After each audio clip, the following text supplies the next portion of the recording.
हरे कृष्ण। जय राधा माधव कुंज बिहारी। जय राधा माधव कुंज बिहारी। जय राधा माधव कुंज बिहारी।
समवेत वैष्णव भक्त वृंद की गौर प्रेमानंदे। साथ में मंगलाचरण करेंगे सबसे पहले। ओम ज्ञानातिमिरान्धस्य ज्ञानाञ्जनशलाकया चक्षुरुन्मीलितं येन तस्मै श्रीगुरुवे नमः। श्रीचैतन्यमनोभीष्टं स्थापितं येन भूतले तदा मह्यं ददाति स्वपदान्तिकं। वन्देऽहं श्रीगुरुः श्रीयुतपदकमलं श्रीगुरून् वैष्णवांश्च। श्रीरूपं साग्रजातं सहगणरघुनाथान्वितं तं सजीवं साद्वैतं सावधूतं परिजनसहितं कृष्णचैतन्यदेवं श्रीराधा कृष्णपादान् सहगणललिता श्रीविशाखान्वितान् च। हे कृष्णा करुणा सिन्धु दीनबन्धु जगत्पते गोपेश गोपिका कान्ता राधा कान्ता नमोस्तुते। तप्त काञ्चन गौराङ्गी राधे वृन्दावनेश्वरी वृषभानुसुते देवी प्रणमामि हरिप्रिये। वाञ्छाकल्पतरुभ्यश्च पतितानां पावनेभ्यो वैष्णवेभ्यो नमो नमः।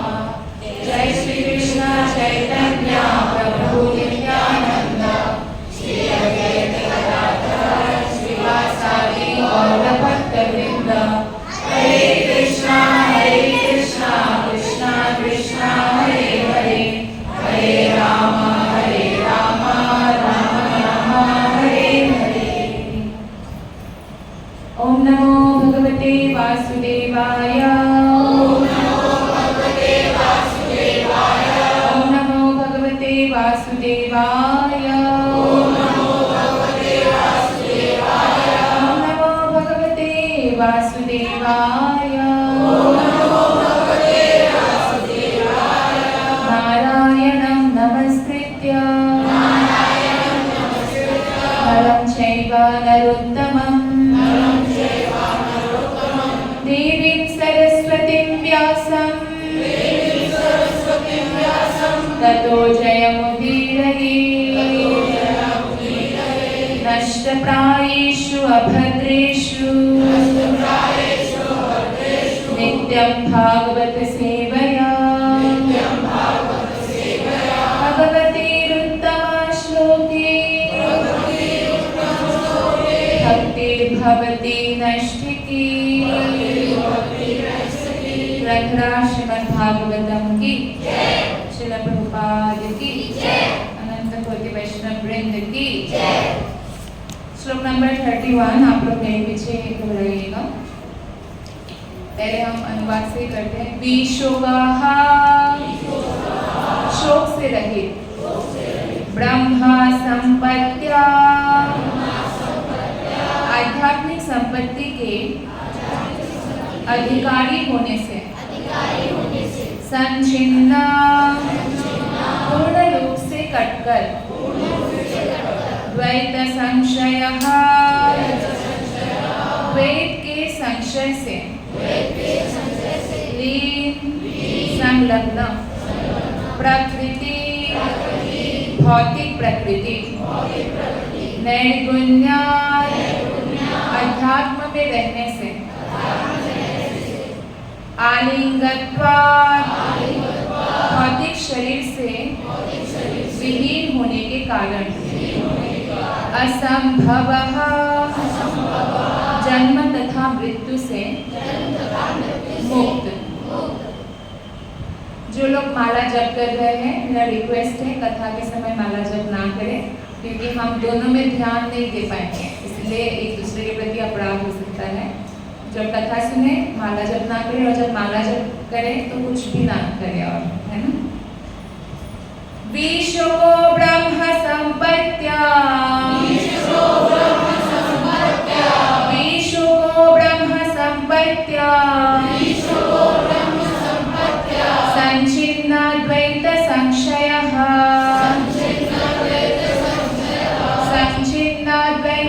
संशयः लीन प्रकृति निर्गुण्या लीन प्रकृति निर्गुण्या लिंगत्वाद संभवः लिंगत्वाद असंभवः विशुको ब्रह्म संपत्त्या संचिन्नाद्वैत संशयः लीन प्रकृति निर्गुण्या अलिंगत्वाद असंभवः विशोको ब्रह्म संपत्त्या संचिन्नाद्वैत संशयः लीन प्रकृति निर्गुण्या अलिंगत्वाद संभवः। आप लोगों में से कोई पढ़ना चाहेंगे? विशोको ब्रह्म संपत्त्या संचिन्नाद्वैत संशयः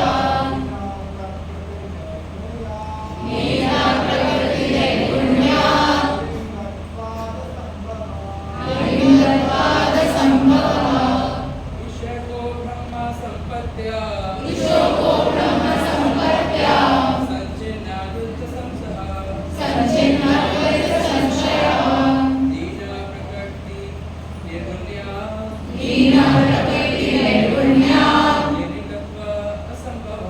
अलिंगत्वाद संभवः। अनुवाद और तात्पर्य श्रील प्रभुपाद के द्वारा। श्रील प्रभुपाद की जय। अनुवाद।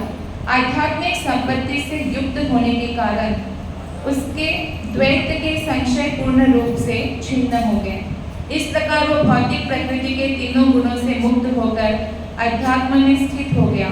अब जन्म तथा मृत्यु के पाश में उसके फंसने की कोई आशंका न थी, क्योंकि वो भौतिक रूप से मुक्त हो चुका था।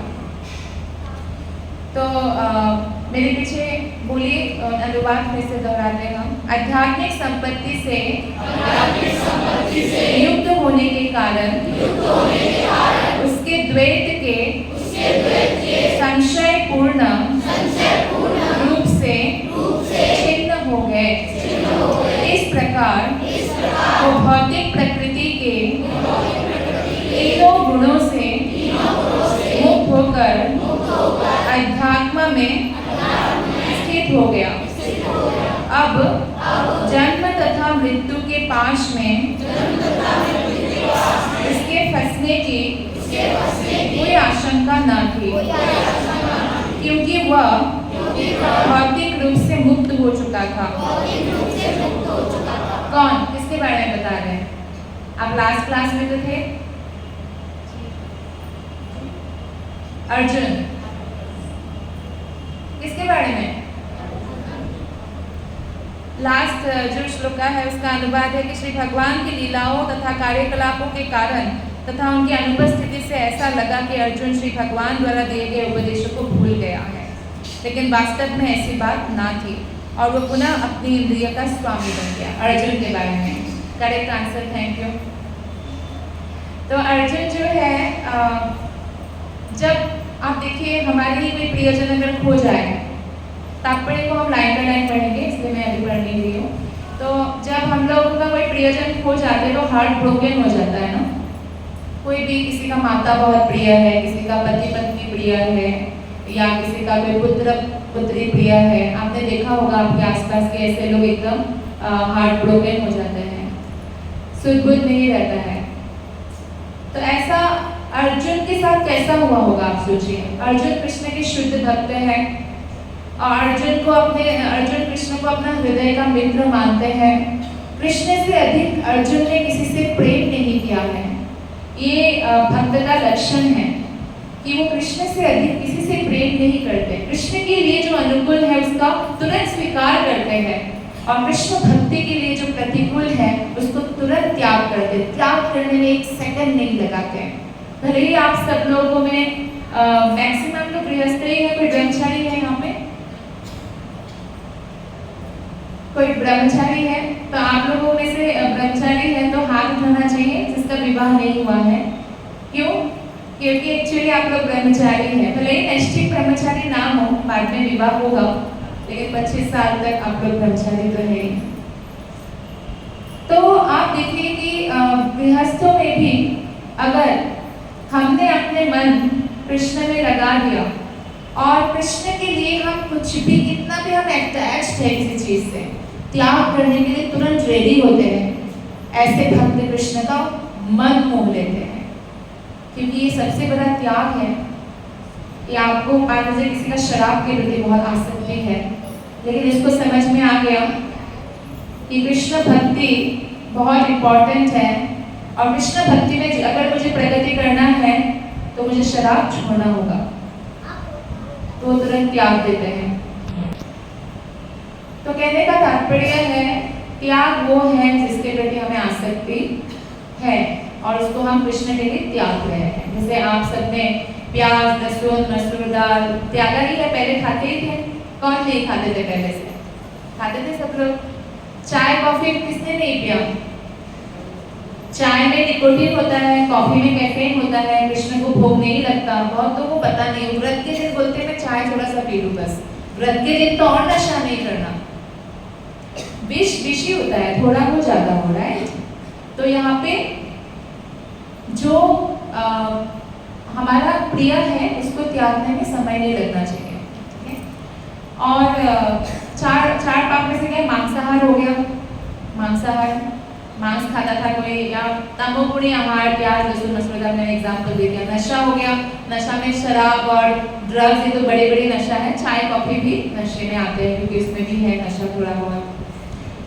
और थर्ड हो गया, क्या है आप लोग बताइए ना, आप लोग बताइए जो दीक्षित है वो ना बताए। और क्या है तीसरा? मांसाहार हो गया, नशा हो गया, 4 नियम पालन करते हैं ना हम। Gambling, very nice. जुआ नहीं खेलना, इवन लॉटरी टिकट्स वगैरह भी नहीं खरीदना जिसमें जुआ जैसा कुछ भी हो। और क्या है? No illicit sex, no illegal relationship. शादी से पहले कोई रिलेशनशिप नहीं और शादी के बाद अन्य पुरुष और अन्य स्त्री से कोई रिलेशनशिप नहीं। अगर हमारा अटैचमेंट हो भी गया शादी के बाद, मान लीजिए किसी प्रति हो गया, किसी स्त्री के प्रति, तो तुरंत उसको त्याग देना चाहिए। क्यों? कृष्ण के लिए, मैं कृष्ण के लिए त्याग करता हूँ। ऐसे आप बोलेंगे ना, आप देखना कितना आपको ताकत मिलती है। तो ये बहुत जरूरी है। तो अर्जुन ऐसा हो गया कृष्ण के खोने की दर्द से, ऐसा लगा अर्जुन को कि अब दुनिया में अंधकार छा गया। अर्जुन कितने बड़ा धनुर्धर है, बड़े से बड़े धनुर्धर टिक नहीं पाए। इवन शिव जी के साथ अर्जुन का एक बार युद्ध हो गया। अर्जुन का युद्ध देखकर शिव जी प्रसन्न हो गए, पाशुपात अस्त्र दे दिया। ऐसे योद्धा है। और रास्ते में कुछ कृष्ण चले गए तो रास्ते में कुछ गोप बालकों ने अटैक करके क्या किया? ले गए कृष्ण की रानियों को जब अर्जुन ला रहे थे। मतलब अर्जुन को तुरंत समझ में आ गया, शक्ति मेरे गांडीव में नहीं था, शक्ति मेरे में नहीं था, शक्ति किसमें था? कृष्ण था, इसलिए मेरे में शक्ति था। शक्तियां वापस चली गई। तो एक्चुअली हमारी असली शक्ति है कृष्ण भक्ति। भक्ति का शक्ति से ज्यादा शक्ति और कुछ किसी में भी नहीं है। और ये जन्म हमें किस लिए मिला है? भक्ति करने के लिए मिला है। जैसे एक बहुत बड़ा कुआं है, दिल्ली जितना बड़ा कुआं, और इसमें एक ही दरवाजा है, एक ही दरवाजा। आपको कुएं से बाहर निकलना है तो आपको दरवाजा ध्यान से देखते देखते कुआं ऐसे चलते रहना पड़ेगा। इतना बड़ा, एक तो है भूखे प्यासे पूरा दिन चलना पड़ेगा। मान लीजिए दरवाजा आ गया, छोटा सा दरवाजा है और उतने में आपको खुजली हो गई। खुजली करने के आनंद में आप क्या भूल गए? दरवाजा क्रॉस हो गया तो क्या होगा? और इतना लंबा घूमना पड़ेगा। ऐसे ही 84 लाख योनि है। खुजली होती रहेगी कुछ ना कुछ, इंद्रिय तृप्ति का, लेकिन हमें दरवाजा पर नजर रखना है। वो दरवाजा है कृष्ण भक्ति। तो यानी कोई गृहस्थ हो, वानप्रस्थ हो, ब्रह्मचारी हो, सन्यासी हो, सबसे बड़ा त्यागी वो है जो आसक्ति को त्याग करते हैं। आपने वो कथा सुनी होगी ना, जब कृष्ण बोलते हैं मैं ब्रह्मचारी हूँ, ऐसा बोलते हैं कृष्ण गोपियों को, क्योंकि गोपियों को एक बार बहुत मन होता है आप सबको मालूम है कि दुर्वासा मुनि श्राप देने के लिए बहुत फेमस है, लेकिन दुर्वासा मुनि वर भी दिया है। किस किस को वर दिया है, वरदान दिया है दुर्वासा मुनि ने, बताइए? श्रीमती राधा रानी और एक माता को दिया है जो बहुत फेमस है, हाँ, कुंती महारानी वर दिया है ना। संतुष्ट होते हैं तो ऐसा वरदान भी देते हैं। तो श्रीमती राधा रानी को वरदान दिया कि आपके हाथ से बना हुआ आहार जो भी खाएगा वो कभी बूढ़ा नहीं होगा, कभी बीमार नहीं पड़ेगा और लॉन्ग लाइफ जिएगा। ये बात पूरे ब्रज में फैल गया और ये था दुर्वासा मुनि का एक प्रकार से सेवा राधा कृष्ण के लिए। कभी कृष्ण और राधा रानी के विवाह के बाद भी जटिला कोटिला सास और उनके जो ननद है वो रोक नहीं पाती थी, क्योंकि यशोदा मैया का रिक्वेस्ट था ब्रजेश्वरी का कि मेरा कृष्ण राधा रानी के हाथ का पकाया हुआ भोजन ही खाए। कौन माता नहीं चाहती कि मेरा पुत्र निरोगी रहे और बहुत लंबा जिए, है ना? कौन नहीं चाहते, कौन नहीं चाहते कभी बूढ़ा ना हो, हमेशा यंग एनर्जेटिक रहे मेरा पुत्र। तो इसीलिए तो एक बार ऐसा हुआ कि सारी गोपियों ने भी सोचा हम भी दुर्वासा मुनि को कुछ खिलाने जाते हैं। तो बहुत सुंदर सुंदर पकवान बनाया और पकवान बना के खिलाने चले गए। तो लेकिन उस समय ना, जैसे अभी का समय है, बारिश का मौसम है जुलाई में, तो ऐसा मौसम था और बहुत बारिश हो रही थी। तो यमुना नदी का किनारा तक ढक गया था, इतना पानी था। तो गोपियों ने देखा इतना पानी है, हम कैसे क्रॉस करेंगे, चलो कृष्ण से पूछते हैं।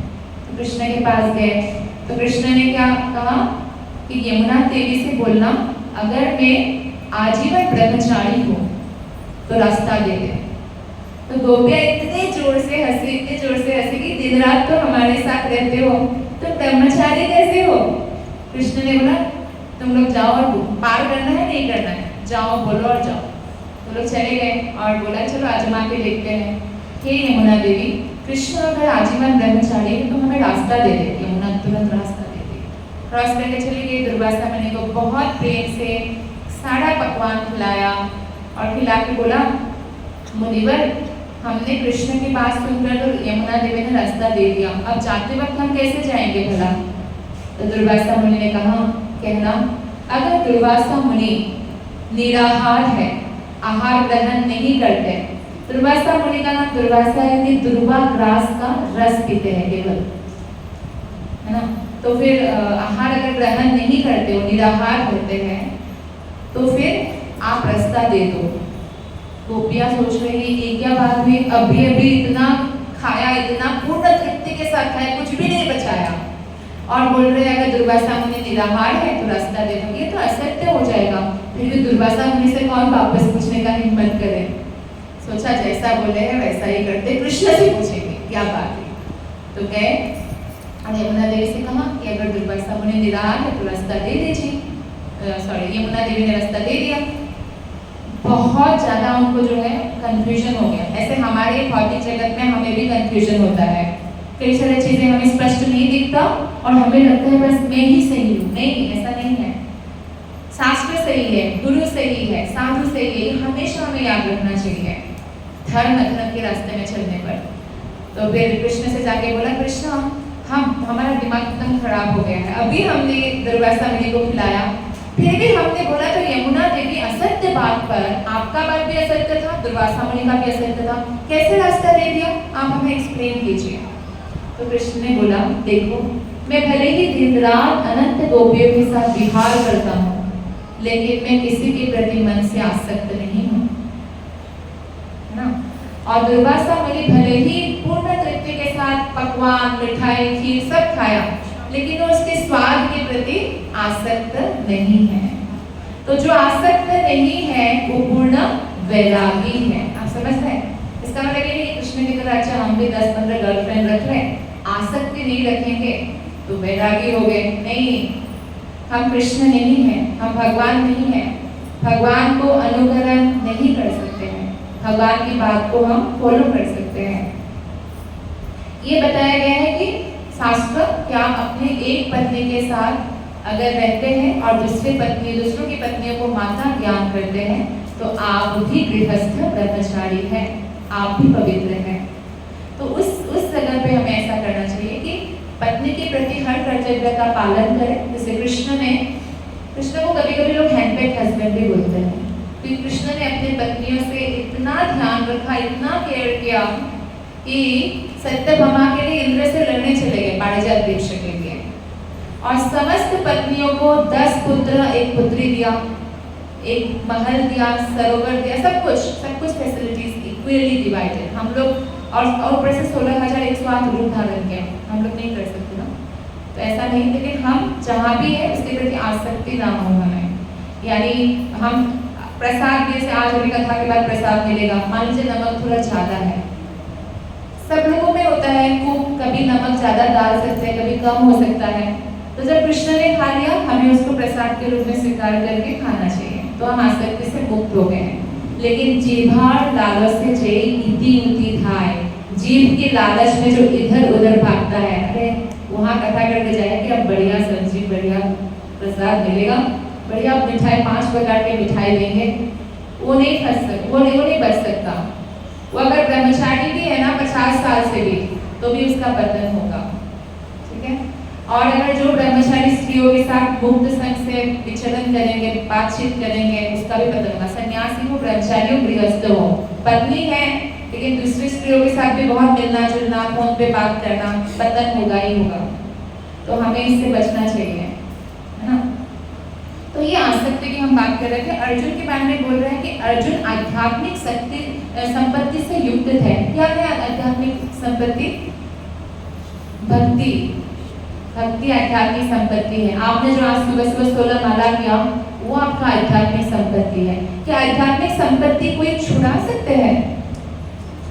लेकिन आपका संपत्ति जो सोने का हार आप पहन रहे हैं, छुड़ा सकते हैं? नहीं, हाँ, वो छुड़ा सकते हैं। भौतिक संपत्ति छुड़ा सकते हैं। भौतिक शरीर का जैसे क्षय है, वैसे ही आध्यात्मिक शरीर का क्षय नहीं है। भौतिक प्रेम जो एक्चुअली काम है, आध्यात्मिक प्रेम है। राधा रानी कहती है, लोग मुझे ही क्यों बदनाम कर रहे हैं? कृष्ण, क्या आपसे सब लोग प्रेम करते? इतने ऋषि मुनि हजारों साल से आपके मन लगा के तपस्या कर रहे हैं, उनको तो बदनाम नहीं कर रहे हैं, मुझे क्यों बदनाम किया जा रहा है? अगर मैं आपकी पूजा करती हूँ, आराधना करती हूँ, कितनी सारी स्त्री आपकी आराधना पूजा कर रही है पूरे पृथ्वी लोक में, उनको बदनाम नहीं किया जा रहा है, आखिर मुझे ही क्यों किया जा रहा है? क्योंकि लोग नहीं समझते हैं कि कृष्ण और राधा का प्रेम भक्त और भगवान का है। हमारी तरह स्त्री पुरुष का, साधारण स्त्री पुरुष का प्रेम नहीं है। राधा रानी वेद गोप्या है, वेदों में भी गोपनीय है। कृष्ण ने योगमाया को आदेश दिया, राधा रानी के बारे में वेद उपनिषद पुराण में बातें ऐसे स्थापित करो कि लोगों को समझ ना आए, क्योंकि फिल्टर लोग ही गोलोक धाम जा सकते हैं ना, क्रीम लोग, सब लोग थोड़ी जा सकते हैं। तो ये आध्यात्मिक संपत्ति की अधिकारिणी है, सबसे धनी है श्रीमती राधा रानी, सबसे धनी है गोपीगण। तो इस तरह से हमें भी आध्यात्मिक संपत्ति में अगर धनी बनना है, तो राधा रानी का भाव लेकर जो महाप्रभु प्रकट हुए और महाप्रभु की कथाओं को जो प्रचार प्रसार कर रहे हैं, ऐसे भक्त का, ऐसे गुरु का आश्रय ग्रहण करना पड़ेगा, तब जाकर संभव होगा। और हरे कृष्णा महामंत्र आप जैसे चातुर्मास से शुरू हुआ है ना, श्रावण में भी कितने लोगों ने व्रत रखा है, कार्तिक में भी व्रत रखेंगे। बिना खाए व्रत रखने से बेहतर है, वो भी रख सके तो अच्छा है, लेकिन उससे कई गुना बेहतर है आपकी हरे कृष्ण माला बढ़ा दीजिए। जब वृषभानु, कौन है वृषभानु? पिता, और कीर्तिदा माता जी उनकी माँ, राधा की मामा माता जी, है ना। तो वो दोनों जब संतान नहीं थे, तो वो लोग तपस्या कर रहे थे, तो कात्यायनी देवी ने बताया उनको, पहले तो दर्शन नहीं दिया, पहले बताया कि आप जो है हरिनाम ग्रहण करो, हरिनाम के बिना तो संभव नहीं है प्राप्त करना। तो क्रतु मुनि के पास जाते हैं, तो क्रतु मुनि उनको मंत्र देते हैं, हरे कृष्णा कृष्णा कृष्णा हरे हरे, हरे राम राम राम हरे हरे। कीर्तिदा माता और विष्णुभानु जी राधा रानी का गोलक धाम में भी माता पिता है। तो क्रतुमुनि जब मंत्र देते हैं, वो लोग मंत्र ग्रहण करते हैं विष्णुभानु जी, तो क्रतुमुनि साथ में कहते हैं कि देखो, कोई शिव भक्त हो गणपति के भक्त हो या सूर्यदेव के भक्त हो, अगर ये हरे कृष्ण महामंत्र जप करके अपने कान को शुद्ध नहीं किया और वो देवों का भी मंत्र पढ़े तो भी उनको अभिष्ट फल नहीं मिलेगा, तो भी उनका जो तपस्या है वो पूर्ण नहीं होगा। ठीक है, तो ऐसे बोला। तो आप सोचिए कोई किसी देवता को भी भक्त हो तो भी हरे कृष्ण महामंत्र का ही आश्रय लेना पड़ेगा, इतना इंपॉर्टेंट है। तो हमें हरे कृष्ण महामंत्र को अपना सर्वश्रेष्ठ आध्यात्मिक संपत्ति मानना चाहिए। अपनी माला सबसे बड़ा संपत्ति है, जितना अधिक आप उसमें हरिनाम जप करते हैं उतना और सिद्ध होता जाता है। इसलिए अपने माला में किसी और को आपको जप करने नहीं देना है और ना ही अपने माला को बाहर प्रदर्शन करना है, इसलिए हम बैग में रखते हैं। तो द्वैत के संशय पूर्ण रूप से छिन्न हो गए, मतलब द्वैत भाव है ना हम सब में, सुख दुख, दिन रात, और क्या है, मान अपमान और गर्मी सर्दी, अभी गर्मी है। तो ये द्वैत भावों से अर्जुन मुक्त हो गए थे पूरी तरह से, और इस प्रकार वो भौतिक प्रकृति के तीनों गुणों से मुक्त होकर अध्यात्म में स्थित हो गया। तो ऐसा व्यक्ति जन्म मृत्यु के पाश में तो फंस नहीं सकता, और अर्जुन तो कृष्ण के पार्षद है, वो हमारे सामने उदाहरण स्थापित करने के लिए आए थे। तात्पर्य में श्रील प्रभुपाद जी बताते हैं कि द्वैत के संशय देहात्म बुद्धि की अनुचित धारणा से प्रारंभ होते हैं, क्योंकि अल्पज्ञ मनुष्य शरीर को ही आत्मा मान लेते हैं। अब जो कृष्ण के प्रति हमारा प्रेम है सबके हृदय में है, मतलब सबके हृदय में भगवान है नहीं है, परमात्मा है, किसके हृदय में नहीं है, आपके हृदय में नहीं है, तो सबके हृदय में भगवान है, तो सबके हृदय में भगवान के लिए प्रेम भी है। लेकिन जैसे ही हम इस भौतिक जगत में आते हैं ना, तो प्रेम काम में बदल जाता है। हाय मेरा पति, मेरी पत्नी, मेरा पुत्र, मेरी मम्मी, मेरे पापा, अपने मेरे मेरे मेरे, वो तेरे तेरे तेरे, ये भाव आ जाता है तुरंत जैसे ही भौतिक संसार में आता है। इसे चैतन्य चरितामृत में बहुत सुंदर बताया गया है। आग्नेन्द्रिय प्रीतिवांछा ताड़े बोधिका, कृष्णेन्द्रिय प्रीतिवांछा धड़े प्रेरणा। आग्नेन्द्रिय मेरे इंद्रियों का तृप्ति हो, ऐसी जो इच्छा है वो क्या है, काम है, लस्ट है, लस्ट। कृष्णेन्द्रिय प्रीतिवांछा, कृष्ण की इंद्रिय, कृष्ण किसमें खुश होंगे, पग एक पग रखे तो ये सोचे कृष्ण कैसे खुश होंगे, क्या मेरे ये कार्य से कृष्ण खुश हो जाएंगे, बस वो प्रेम है। तो राधा रानी का काम है कि प्रेम है, प्रेम है। हमारा काम है कि प्रेम है। अगर हम लोगों से करें तो काम है, कृष्ण से करें तो प्रेम है। जो लोग सच्चा प्रेम का अनुसंधान कर रहे हैं ना, वो एक्चुअली कृष्ण से ही हो सकता है। हम पूर्ण नहीं है, कृष्ण पूर्ण है, और एक अपूर्ण व्यक्ति दूसरे अपूर्ण व्यक्ति को पूर्ण नहीं कर सकते हैं। तो यही कारण है भौतिक जगत में स्वाद घटता रहता है। आपको रोज, आपको कौन सा मिठाई पसंद है, मान लीजिए आपको गुलाब जामुन पसंद है, मैं रोज 5-5 खिलाऊं, 1 महीने बाद आप बोल देंगे मुझे और 1 महीने तक इसका शक्ल नहीं देखना। ठीक है, आज जो प्रेम हो जाता है लड़के को लड़की से, तो माँ बाप को बोल देते हैं मुझे इसके बिना जीना नहीं है, मैं मर जाऊंगा, शादी करा दो। और फिर जब 40 साल के हो जाते हैं तो बोलते हैं मैं इसके साथ नहीं रह सकता। लड़ाइयाँ होने लगती है, सब में नहीं लेकिन मैक्सिमम होता है ऐसा कि कम हो जाता है प्रेम, वो आकर्षण कम हो जाता है। लेकिन भक्ति में रहे तो ऐसा नहीं होता है। भक्ति में रहने से क्या है, आपको मालूम है कि दोनों को भक्ति ही करना है। ब्रह्मचारी भी ब्रह्मचारी है, सन्यासी भी ब्रह्मचारी है, वानप्रस्थ भी ब्रह्मचारी, गृहस्थ भी ब्रह्मचारी है। गृहस्थ लाइफ में ऐसा तो नहीं है भक्ति में या बस मतलब बहुत एंजॉय करेंगे हम लोग खूब, ऐसा नहीं है। वहाँ भी कृष्ण ही सेंटर रखना है, और बल्कि गृहस्थ के ऊपर तो ज्यादा जिम्मेदारी है। ब्रह्मचारी, सन्यासी, वानप्रस्थ आश्रम को उनको दान करना चाहिए, इससे गृहस्थों का कल्याण होता है। तो हमारी अज्ञानता का सबसे मूर्खतापूर्ण अंश प्रभुपाद जी बोल रहे हैं कि हम इस भौतिक शरीर को ही आत्मा के रूप में पहचानने लगते हैं कि ये मैं शरीर हूँ, एक्चुअली ब्रह्मचारी लोगों को आईना देखना मना होता है, क्यों? क्योंकि छोटा सा आईना रखते हैं कि बॉडी ना दिखे। लेकिन ये सबके लिए होना चाहिए, बस माताओं के लिए थोड़ा सा शायद वो है, क्योंकि उनको श्रृंगार करना होता है पति के लिए। लेकिन अन्यथा आईना जितना आप कम देखें माताओं के लिए भी उतना अच्छा है, क्योंकि जितना आप शरीर देखेंगे उतना सोचेंगे वाह ये मैं शरीर हूँ, मैं कितना सुंदर हूँ, ये हूँ वो, राइट। तो ये सब जो है कम करता है। हम जितना अपने शरीर की धारणा से मुक्त हो सकते हैं उतना जल्दी भगवत धाम जा सकते हैं। अज्ञानवश शरीर से संबंधित प्रत्येक वस्तु को अपनी निजी मान लिया जाता है।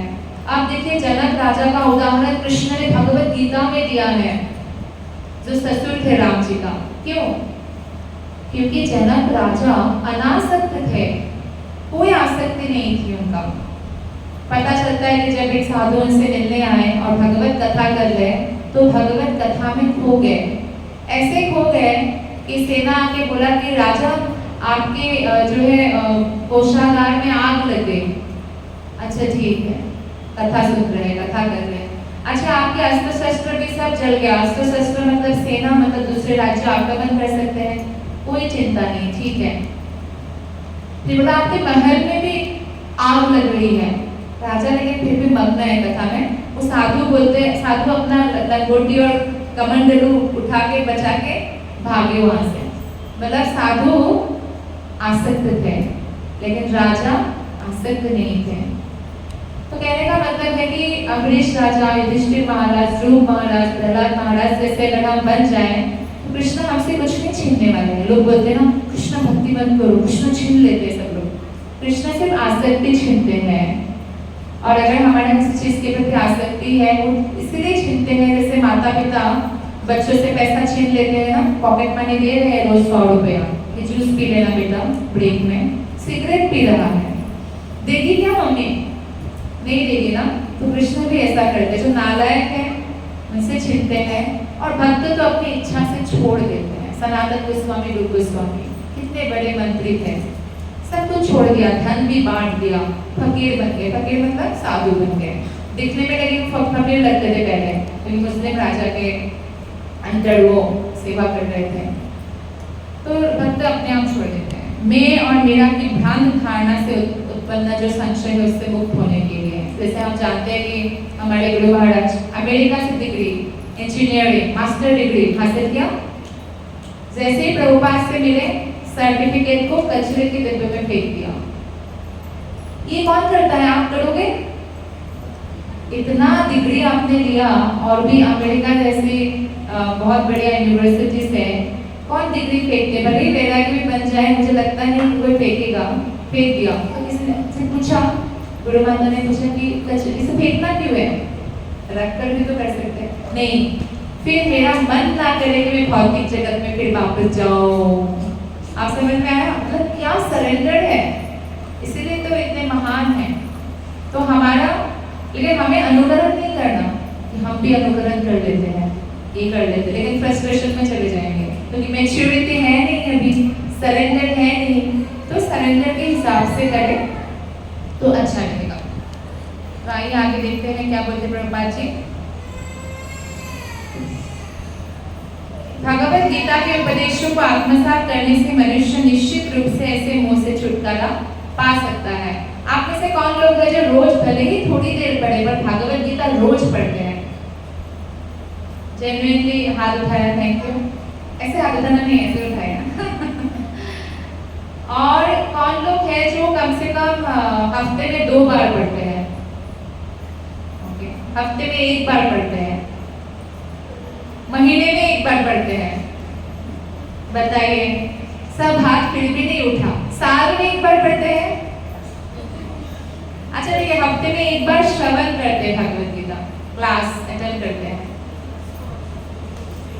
है काफी लोग, थैंक यू। लेकिन जिनको पढ़ना आता है वो श्रवण के साथ साथ जरूर पढ़े, इससे आपका ना श्रद्धा बहुत बढ़ेगी। वो पढ़ना भी गीता यज्ञ की तरह है। तो वास्तविक ज्ञान हमें भगवान कृष्ण ही दे सकते हैं, क्योंकि वो भगवान है।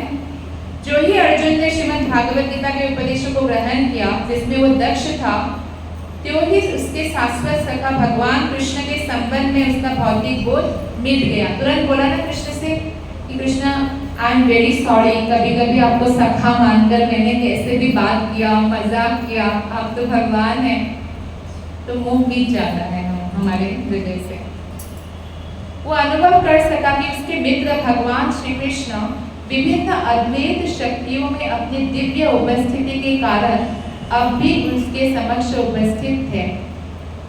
और अब भले ही वो थोड़ा डगमगाए, एकदम से जिसके साथ उठते बैठते कृष्ण, कुछ भी तकलीफ होता है कृष्ण भाग कर आते हैं पांडवों के पास, वो गायब हो गए अचानक, तो अदृश्य हो गए, तो दर्द तो होगा। लेकिन अर्जुन ने आध्यात्मिक स्थिति में पुनः स्थापित हो गई कि कृष्ण तो भगवान है, वो अदृश्य होकर भी मेरे साथ हमेशा रहते हैं। तो भगवान श्री चैतन्य कहते हैं कि केवल भगवान नाम के कीर्तन से ही शुद्ध चेतना प्राप्त कर सकते हैं। यानी देहात्म बुद्धि अगर हमें दूर करना है तो हमें किसका आश्रय लेना पड़ेगा? भगवत गीता और श्रीमद् भागवतम। बाकी देखिए, बाकी बहुत सारे उपनिषद है, लेकिन वहाँ से हमें भक्ति को निकालना हमें नहीं आएगा। इसलिए प्रभुपाद ने जो भागवतम और भगवत गीता के तात्पर्य लिखा है, उसमें सारे उपनिषदों का, सारे वेदों का निचोड़ है। हमें ये दोनों पुस्तक पढ़ना चाहिए और दोनों पुस्तकों को हृदयंगम करना चाहिए, यानी प्रैक्टिस करना चाहिए। इससे हमें रियलाइज्ड नॉलेज मिलेगा और जिससे हम देहात्म बुद्धि भाव से मुक्त हो जाएंगे कि मैं ये शरीर हूँ जो हमें कष्ट देते हैं। हम जितना दुखी है, इसका मतलब लोग माला भी करते दुखी भी रहते हैं, है कि नहीं? मुझे ये ना मिला, वो ना मिला, दुखी है क्यों? क्योंकि हमारे देहात्म बुद्धि में है। लेकिन फिर भी माला करना छोड़ना नहीं, हरिनाम का करते रहना है, ध्यान पूर्वक करना है, कथा सुनना है, भक्तों का संगति करना है और इस तरह से हम देहात्म बुद्धि से मुक्त हो जाएंगे, जिससे अर्जुन मुक्त हो गए। तो आप सबका बहुत बहुत धन्यवाद। हरे कृष्ण। तो किसी का कोई प्रश्न है तो आप प्रश्न ले सकते हैं।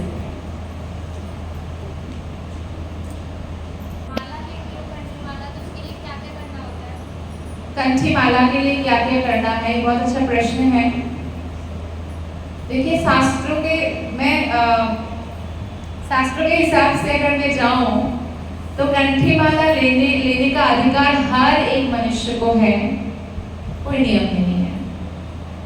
लेकिन प्रचारक लोग इसको यूज करते हैं प्रचार करने के लिए और बोलते नहीं, कंठी माला धारण करना है तो कम से कम 4 नियम पालन करना पड़ेगा। तो ये अच्छा है, तुलसी देवी भी संतुष्ट होती है जब आप 4 नियम,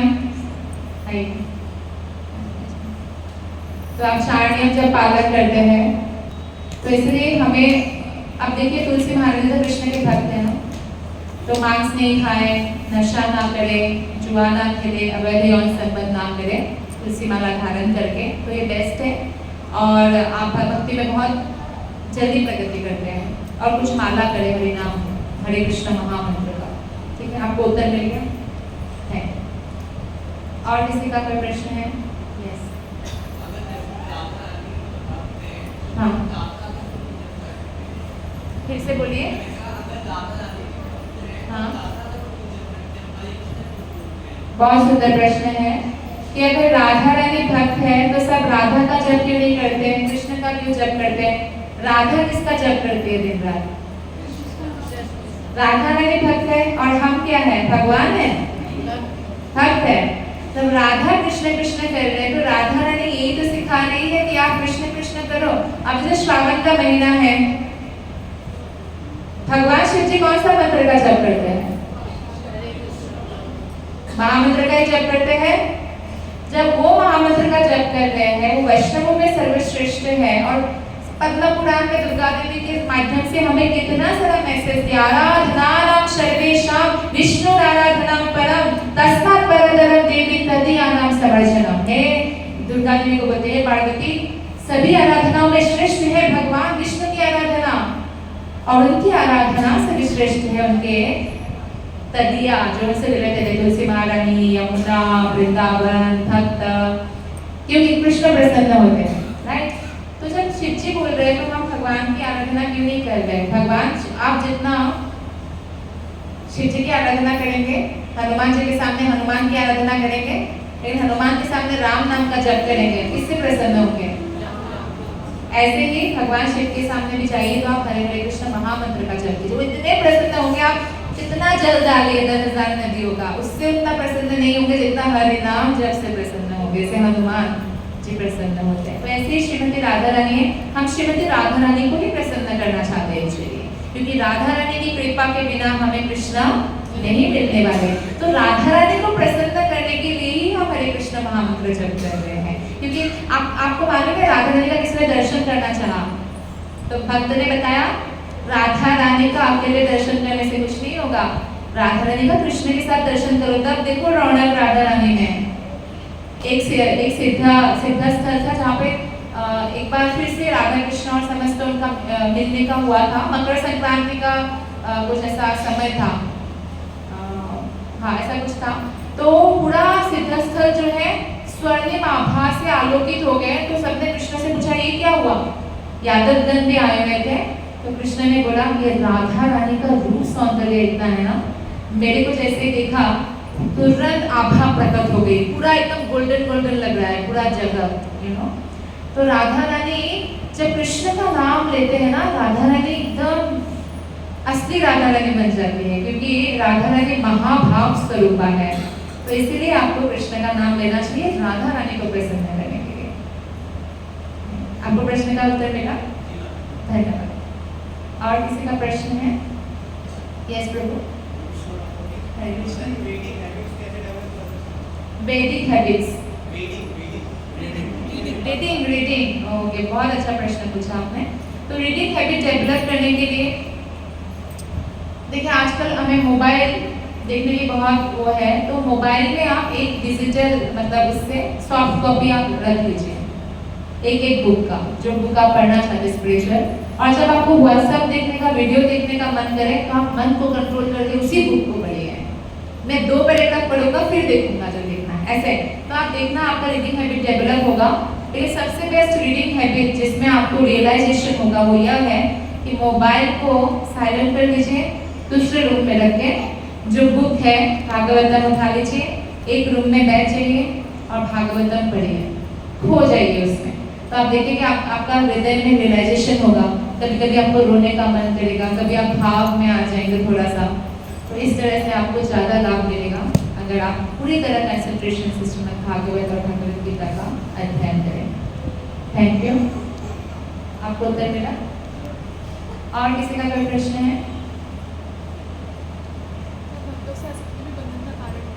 भक्तों से आसक्ति भी बंधन का कारण हो सकती है।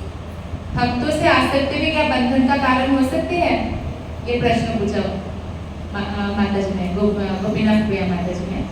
तो भक्तों से जो आसक्ति है वो बंधन का कारण तब होगा जब भक्त के शरीर से प्रेम करें, भक्ति से ना करके। आप समझ में आया कि आप भक्तों को सोच रहे हैं वाओ इतना सुंदर है इसीलिए मैं इनको फॉलो करूंगा, वाओ कितना सुंदर मृदंग तो बजाने वाले हैं, ये प्रभु जी मुझे बहुत पसंद है, ऐसा इतना सुंदर कीर्तन करती है ये माता जी, मुझे बहुत पसंद है।